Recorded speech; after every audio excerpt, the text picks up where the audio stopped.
बिस्मिल्लाहिर्रहमानिर्रहीम। बच्चों, आज का जो हमारा टॉपिक है वो है families of continuous random variable.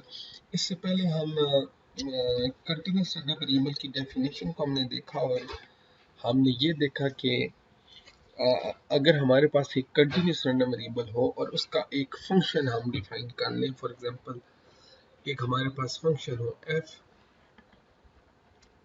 ठीक है, और ये फंक्शन कहाँ से कहाँ तक हो, ये रैंडम वेरिएबल x से सेट ऑफ रियल नंबर की तरफ हो, तो ये फंक्शन अगर दो तीन प्रॉपर्टीज इस पे होल्ड कर जाए तो इसको हम पीडीएफ यानी प्रोबेबिलिटी डेंसिटी फंक्शन कह सकते हैं। पहली चीज़ ये कि ये कंटिन्यूस होना चाहिए। दूसरी चीज़ ये कि किसी भी पॉइंट पे इसकी वैल्यू जो है वो नॉन नेगेटिव होनी चाहिए। और तीसरी ये कि इसकी जो भी डोमेन है, जनरली हम इसको -20 से +20 कहते हैं, इस पे अगर इंटीग्रेट करें dx बूलियन तो आंसर 1 आना चाहिए। तो इसको हम पीडीएफ यानी प्रोबेबिलिटी डेंसिटी फंक्शन कह सकते हैं। तो अब बहुत सारे मशहूर ऐसे फंक्शन हैं जिनकी एप्लीकेशन बहुत सारे फील्ड्स में है, बतौर खास इंजीनियरिंग में भी। तो आज हम उनमें से कुछ को स्टडी करेंगे। तो उनमें से जो सबसे पहली है उसको हम कहेंगे यूनिफॉर्म रैंडम वेरिएबल, और इसका जो पीडीएफ है वो जैसा कि डिस्क्रीट में था बिल्कुल उसी तरह का है, 1/b-a, और इसका जो डोमेन है वो आप देख सकते हैं a to b है।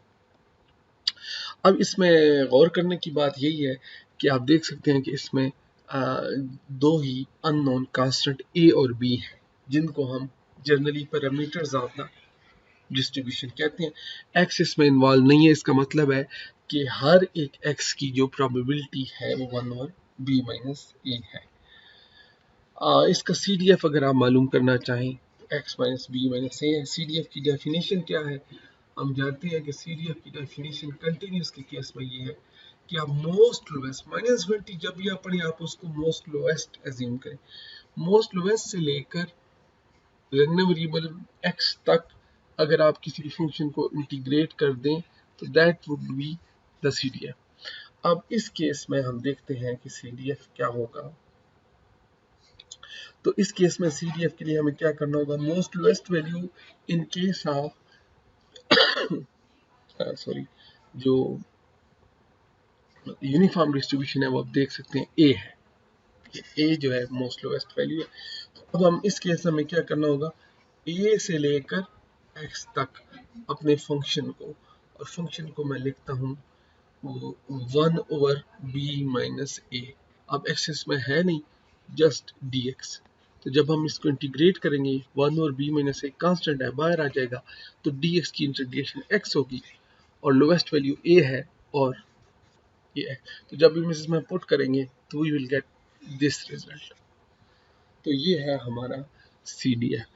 अब अगर हम किसी भी डिस्ट्रीब्यूशन की expected value, probability density function हमारे पास दिया गया है, उसकी एक्सपेक्टेड वैल्यू अगर हमें मालूम करनी है तो हमें पता है कि एक्सपेक्टेड वैल्यू की जो है वो डेफिनेशन क्या है। तो एक्सपेक्टेड वैल्यू ऑफ x आप जानते हैं कि वो है इस केस में x into F of x D x, right. तो अब हमारा जो पीडीएफ है वो आपको पता है, वो है 1/b-a, ठीक है जी। तो अब हम स्पेस को इंटीग्रेट अगर करें तो b-a तो कांस्टेंट है, बाहर आ जाएगा। तो x की जो इंटीग्रेशन होगी that would B x square, और इसमें a to b आपको पुट करना होगा। अपर और लोअर लिमिट जब पुट करेंगे तो that would B b square और a स्क्वायर। और एक सिंपल सा फार्मूला है जो आप जानते होंगे कि b square minus a square जो है वो किसकी इक्वल है?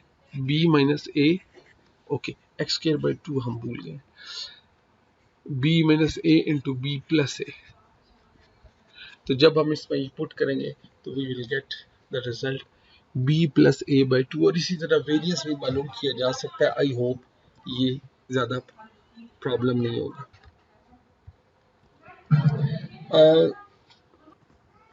तो इसी तरह बेटा वेरिएंस, आई होप अगर आपको डेफिनेशन ज़हन में है तो वेरिएंस आप वेरीफाई कर सकते हैं कि जो वेरिएंस है वो जो है वो b माइनस ए होल्स के बाय 12। अच्छा, एक आपके पास एग्जांपल है। एग्जांपल ये है बेटा कि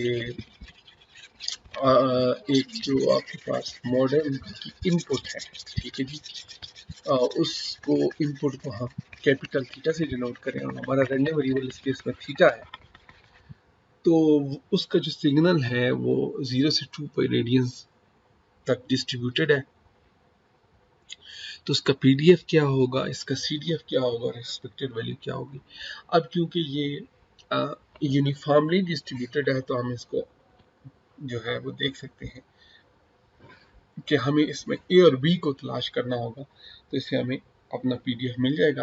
तो जैसे ए और बी क्या है, मिनिमम और मैक्सिमम वैल्यू, और इसमें मिनिमम वैल्यू आप 0 देख सकते हैं और मैक्सिमम 2 पाई, तो पीडीएफ क्या हो जाएगा 1/2 पाई माइनस 0, ठीक है जी, for 0 less than x less than 2 pi. तो ये हमारा सिंपली पीडीएफ होगा। सीडीएफ मालूम करना है तो हमें क्या करना होगा, 0 से लेकर x तक 1/2 पाई dx को इंटीग्रेट करना होगा, तो वही x माइनस ए x माइनस 0/2 पाई आ जाएगा। तो ये हमारा सीडीएफ होगा। इसी तरह अगर एक्सपेक्टेड वैल्यू मालूम करनी हो तो हम इसमें x को मल्टीप्लाई करेंगे और इंटीग्रेट कर देंगे, और अगर हम x को मल्टीप्लाई करें और 1/2 पाई इसको इंटीग्रेट करें 0 से 2 पाई तक dx, तो बहुत ही सिंपल सी x स्क्वायर 1/2 पाई बाहर आ जाएगा और x स्क्वायर बाय 2 आ जाएगा, और 0 से 2 पाई जब 0 पुट करेंगे तो 0 होगा और 2 पाई पुट करेंगे तो that would B 4 pi square by 4 पाई। तो ये आपके पास जो है वो आ जाएगा। और इसी तरह आप इसको फार्मूला के जरिए भी कर सकते हैं। फार्मूला क्या कहता है, फार्मूला कहता है minimum plus maximum divided by 2। Expected value for जो है हमारे पास यूनिफॉर्म वो b प्लस a बाई 2, तो b हमारे पास 2 पाई है, a 0 है, डिवाइडेड बाई 2, 2 पाई बाई 2, और इस तरह यहाँ भी आप देख सकते हैं 4 पाई कैंसिल होकर आंसर पाई आ जाएगा। इसी तरह वेरिएंस को भी आप मालूम कर सकते हैं, b minus a whole square, तो 2 pi minus 0 whole square by 12, that would be 4 pi square by 12, and that would be pi square by 3, जैसा कि यहाँ पे आप देखें। तो एक दफ़ा क्योंकि हमने पीडीएफ से उनकी एक्सपेक्टेड वैल्यू और वो मालूम कर ली, तो इसलिए अब हम फार्मूला के ज़रिए भी इसकी एक्सपेक्टेड वैल्यू और वेरिएंस मालूम कर सकते हैं। अब बेटा अगर हम ये कहें कि x यूनिफॉर्म रैंडम वेरिएबल है तो इसकी डिस्ट्रीब्यूशन सारा यूनिफॉर्म होगी और इसकी जो पैरामीटर्स हैं a और b होंगे, जबकि a और b अगर इन दोनों के दोनों इंटीजर है। अब हम फर्ज करते हैं कि k एक और रैंडम वेरिएबल है और जो किसको रिप्रेजेंट कर रहा है x को, ठीक है जी, और x इसमें जो है वो इंटीजर्स को ही रिप्रेजेंट कर रहा है, ठीक है। तो यानी कि हमने k के जरिए x को कंटिन्यूस से डिस्क्रीट में कन्वर्ट कर दी, तो फिर ये जो k है इसकी जो डिस्ट्रीब्यूशन होगी वो यूनिफॉर्म डिस्ट्रीब्यूशन होगी, लेकिन डिस्क्रीट यूनिफॉर्म डिस्ट्रीब्यूशन, ठीक है। तो अब हमें क्या करना होगा, अब देखिए हम एक लाइन एज्यूम करते हैं, ठीक है। देखिए फर्स्ट करें ये 0 है, ये 1 है और फर्स्ट करें ये 2 है। तो अब हम देखते हैं कि ये जो इंटरवल है 0 से 1 वाला, तो मैं यहाँ से 0 के करीब से शुरू करके 1 तक जाता हूँ। इस पूरे इंटरवल में एक ही इंटीजर है और वो है 1। तो अगर मैं इंटरवल लूँ 0 less than x less than equal to 1, तो इस पूरे के पूरे इंटरवल के अंदर एक ही इंटीजर है, दैट इज इक्वल टू 1। तो हमने क्या किया, सूडो तरीके से कंटिन्यूस को डिस्क्रीट में कन्वर्ट करने का ये एक यूं कह लें हमने क्योंकि कंटिन्यूस में सिंगल पॉइंट के ऐड या डिलीट करने से कोई फर्क नहीं पड़ता, सिंगल पॉइंट। तो अब हम क्या कर रहे हैं जनाब, k is equal to k का क्या मतलब होगा, k minus one less than x less than equal to k। तो हम क्या करेंगे, अपने पीडीएफ को k माइनस वन से लेकर k तक इंटीग्रेट करेंगे, तो हमारे पास जो है वो जो CDF आ जाएगा दैट वुड बी PDF आ जाएगा, that would be the PDF of uniform random variable. तो इसमें 1 और b माइनस a dx को हमने इंटीग्रेट करना है k से लेकर k माइनस वन तक, ठीक है जी। तो जब हम ये इंटीग्रेट करेंगे तो आंसर आएगा x, 1 और b माइनस a बाहर आ जाएगा, तो x और k और k माइनस वन जब इसमें पुट करेंगे तो k और k कैंसिल हो जाएगा और हमारे पास जो बच जाएगा that will be 1 over b minus, और that is called the PDF of discrete uniform distribution. वो हम देख सकते हैं दैट थोड़े से फर्क के साथ a+1 से लेकर b तक। अगर आपको याद हो तो वहां पे हम इसी तरह करते थे, हमारे पास वहाँ +1 भी एक आता था, सिर्फ a से b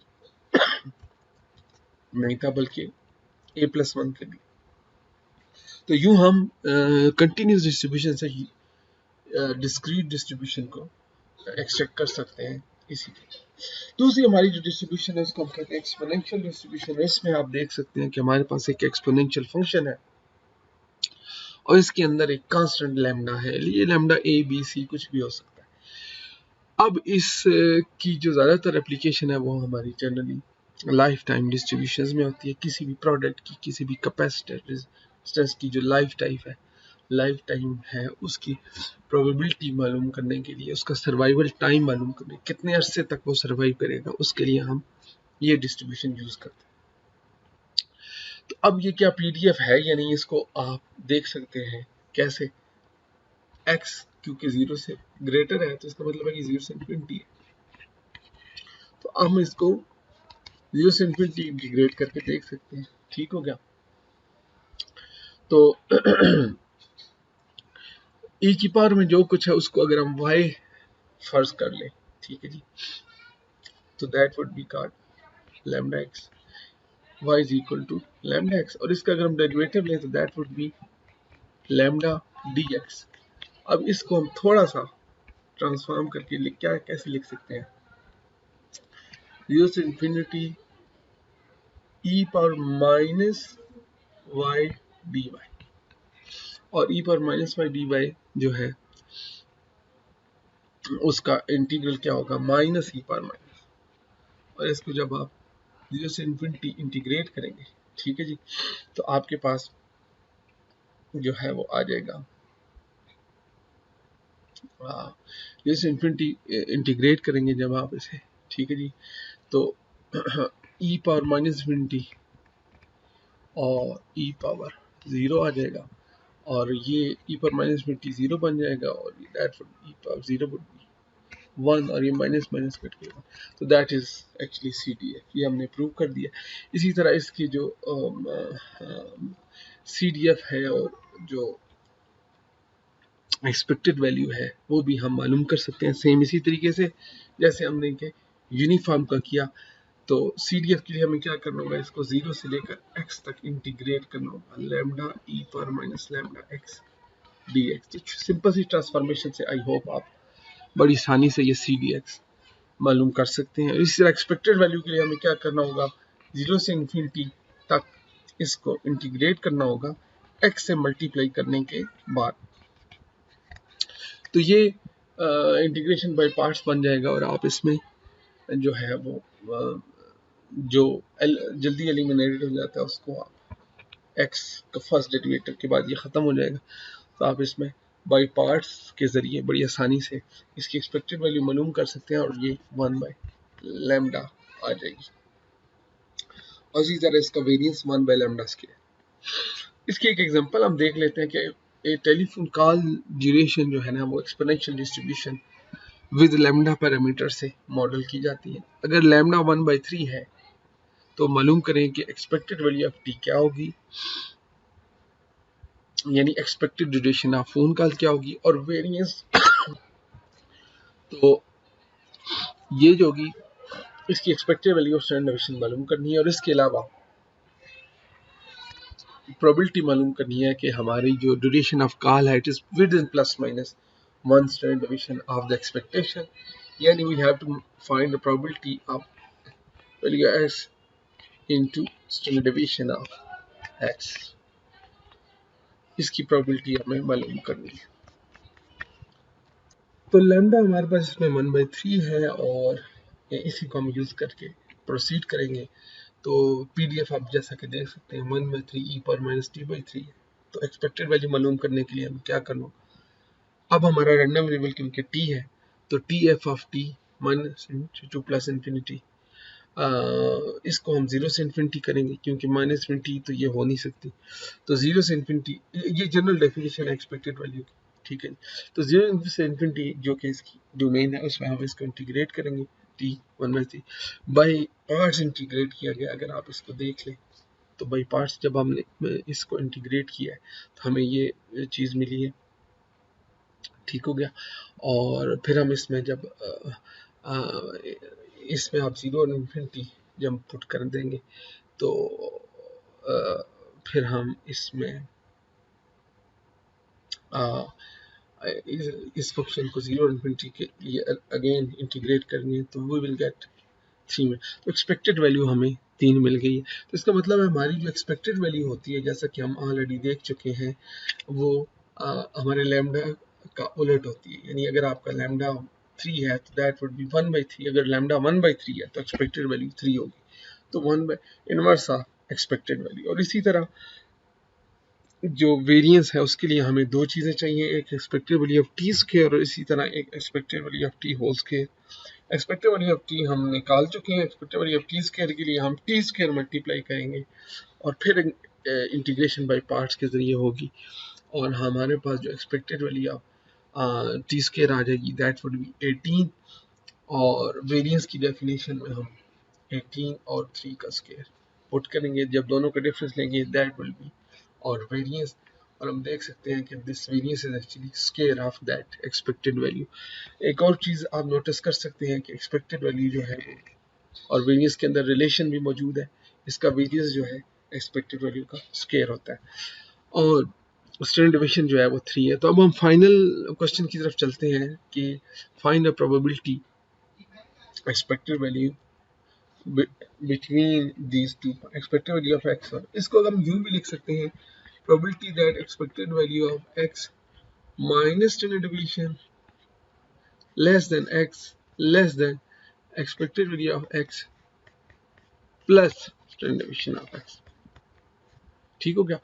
अच्छा, अब इसमें हम जो है वो वैल्यूज पुट कर, एक्सपेक्टेड वैल्यू हमारे पास 3 है, स्टैंडर्ड डेविएशन भी 3 है, तो दोनों जब माइनस होगी तो आंसर 0 होएगा, और यहाँ पे जब 3 + 3 होगा तो 6 होगा। तो एक्चुअली हमें 0 और 6 के दरमियान की प्रोबेबिलिटी मालूम करने के लिए कहा गया है। तो हम इसको दो तरीकों से कर सकते हैं, या तो हम अपने इंटीग्रल को 0 से 6 तक इंटीग्रेट कर दें जो कि है 1/3 e power minus t/3 dt, या फिर हम CDF के जरिए मालूम कर लें। तो CDF के जरिए आसान है, उसमें हमें जस्ट वैल्यूज पुट करनी होती हैं।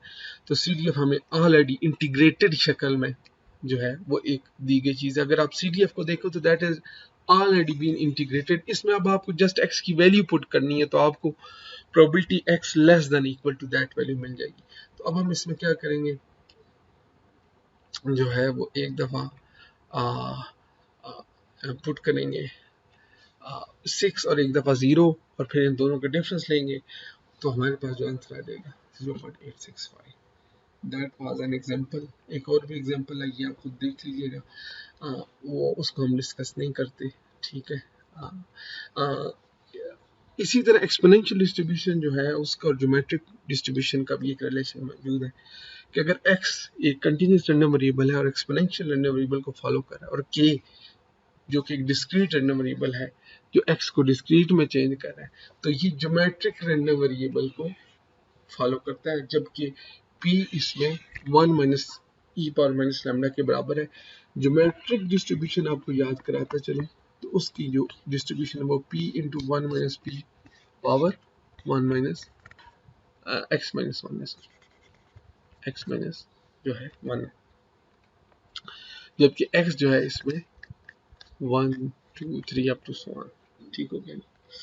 ओके, तो ये इसकी तरह की शक्ल बन जाएगी, और लेकिन p इसमें किसके बराबर है? e पर 1 माइनस लैम्डा के बराबर, और ये 1 minus minus minus plus minus lambda, तो ये एक्चुअली e पर माइनस लैम्डा और 1 माइनस e पर लैम्डा के बराबर आ जाएगा। तो वही सेम रूल k से k माइनस 1 से k तक हम अगर इसके CDF ले लें और उन दोनों CDF का डिफरेंस ले लें, so we will get the same in terms of x नहीं बल्कि k। अब ये इन टर्म्स ऑफ k आपको जो है वो नजर आ जाएगा। तो ये किसको फॉलो करेंगे? ये ज्योमेट्रिक डिस्ट्रीब्यूशन को फॉलो करें। तो हमने ये कैसे किया है? हमें प्रोबेबिलिटी मालूम करनी है x की k माइनस 1 से लेकर k तक, और फिर CDF के जरिए क्या करेंगे हम? k एक दफा CDF में k पुट कर देंगे, एक दफा k माइनस 1 पुट कर देंगे और दोनों का डिफरेंस ले लेंगे, और ये इन टर्म्स ऑफ k। अब अगर आप इस x को k से रिप्लेस कर दें तो आप देख सकते हैं that would be the same thing like that. ये इसकी तरह की चीज बन जाएगी, इसकी तरह, यस इसकी तरह। ओके, तो दैट इज ज्योमेट्रिक डिस्ट्रीब्यूशन। ठीक हो गया?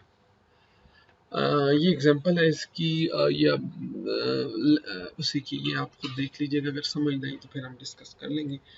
तीसरी और आखिरी डिस्ट्रीब्यूशन जो हमारी इस लेक्चर की है वो है अर्लंग डिस्ट्रीब्यूशन। अगर आप इस पे गौर करें तो अर्लंग डिस्ट्रीब्यूशन जो है वो अर्लंग डिस्ट्रीब्यूशन एक्सपोनेंशियल की एक्सटेंशन है। तो अगर मैं इसमें n इक्वल टू 1 पुट कर दूं तो क्या होगा? Lambda power n x power 0, lambda power 1 x power 0, e पर माइनस लैम्डा x, और 1 माइनस 1 फैक्टोरियल। ये एनीथिंग पावर 0 1 हो जाएगा, ये भी 1 हो जाएगा। You will gate lambda e power minus lambda x। तो ये अर्लंग डिस्ट्रीब्यूशन में क्या हो रहा है? एक एक्स्ट्रा पैरामीटर आपके पास n आ गया। ठीक हो गया? तो ये भी लाइफ टाइम डिस्ट्रीब्यूशन के लिए, इसकी भी वही एप्लीकेशन है जो एक्सपोनेंशियल डिस्ट्रीब्यूशन। तो इसकी जो एक्सपेक्टेड वैल्यू है that is n by lambda, और जो वेरियंस है n बाय लैम्डा स्क्वायर। यहाँ भी हम देख सकते हैं कि दोनों के दरमियान जो रिलेशनशिप एक तरह का आपको नजर आ रहा है। You will see that n into 1 by lambda square, इसको यूं भी लिखा जा सकता है। ठीक हो गया? और अच्छा जी, ये अब एक एग्जांपल है कि भाई अगर आपके पास एक्सपेक्टेड वैल्यू, एक रैंडम वेरिएबल है जिसकी एक्सपेक्टेड वैल्यू 3 है और वेरिएंस 9 है, तो उसका पीडीएफ मालूम करें कि पीडीएफ क्या होगा। तो अब किसी भी, हमने 3 डिस्ट्रीब्यूशन पढ़ी है, एक्सपोनेंशियल, कंटिन्यूस, यूनिफॉर्म और अर्लंग। इन तीनों को की हमने शेप फाइंड करनी है। लेकिन किसी भी डिस्ट्रीब्यूशन को फाइंड करने का एक मतलब, दो मतलब होते हैं। एक ये कि उसकी फंक्शनल फॉर्म क्या है, यानी वो एक्सपोनेंशियल है, यूनिफॉर्म है, या अर्लंग है, या गाउसियन है, या कोई भी है। दूसरी चीज जो उसमें होती है वो ये होती है कि भाई इसमें आप ये बताइए कि इसके जो अननोन पैरामीटर्स हैं वो क्या है। तो उसने डिस्ट्रीब्यूशन खुद बता दिए, हमने सिर्फ उसके अननोन पैरामीटर्स जो है वो फाइंड करने हैं। किसके जरिए? एक्सपेक्टेड वैल्यू और वेरिएंस के जरिए। और हमारे पास हर एक डिस्ट्रीब्यूशन की एक्सपेक्टेड वैल्यू भी मौजूद है और वेरिएंस भी मौजूद है। तो हमें पता है कि एक्सपोनेंशियल केस में एक्सपेक्टेड वैल्यू जो है वो फॉर एग्जांपल किसकी इक्वल होती है? 1 बाय लैम्डा। और इसी तरह एक्सपेक्टेड वैल्यू 3 भी गिवन है। तो अगर हम दोनों को इक्वेट करें तो 1 by lambda is equal to 3। तो लैम्डा हमारा पैरामीटर किसकी इक्वल आ जाएगा? 1 बाय 3 की इक्वल। तो इसका मतलब है, और इसी तरह वेरिएंस, और इसी का अगर आप वेरिएंस को देख लें, ठीक है जी, तो आप देख सकते हैं that is actually square of this expected value. तो ये बहुत आसानी से हमने एक्सपोनेंशियल डिस्ट्रीब्यूशन को तो फाइंड कर लिया, और उसका पीडीएफ क्या होगा? 1 बाई 3 ई पर माइनस एक्स बाई 3। अब हम चलते हैं अपने यूनिफॉर्म रैंडम वेरिएबल की तरफ, और जिसमें हमने ए और बी को फाइंड करना है। और इसमें हमारे पास एक्सपेक्टेड वैल्यू की डेफिनेशन ज़रा डिफरेंट है। a प्लस बी बाई 2 है और b minus a whole square by 12। अब हम क्या करेंगे? इन दोनों को इक्वेट करेंगे। दोनों एक एक्सपेक्टेड वैल्यू का फार्मूला यूनिफॉर्म के लिए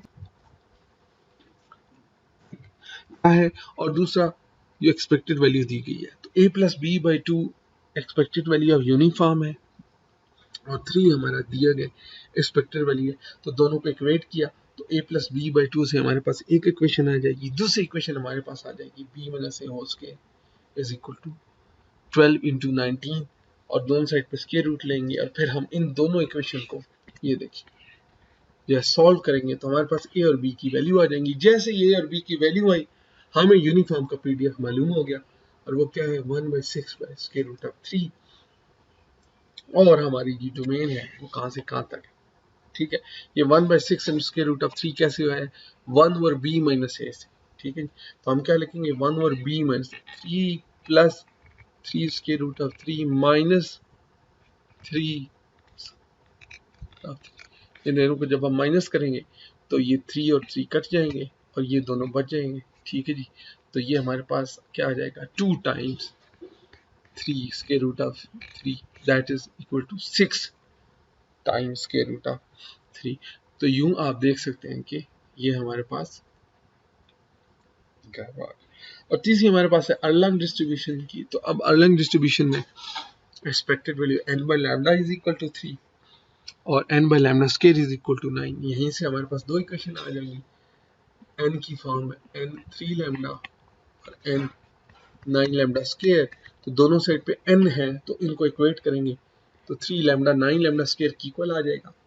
3 कैंसिल हो जाएगा 9 से और 3 बच जाएगा और लैम्डा लैम्डा स्क्वायर से, तो you will get 1 is equal to 3 lambda और finally lambda is equal to 1/3। तो इसका जो पैरामीटर है वो भी हमारे पास आ गया है, और इस लैम्डा इक्वल टू 1/3 को किसी एक इक्वेशन में पुट कर दे n is equal to 3 lambda में। ठीक है, सॉरी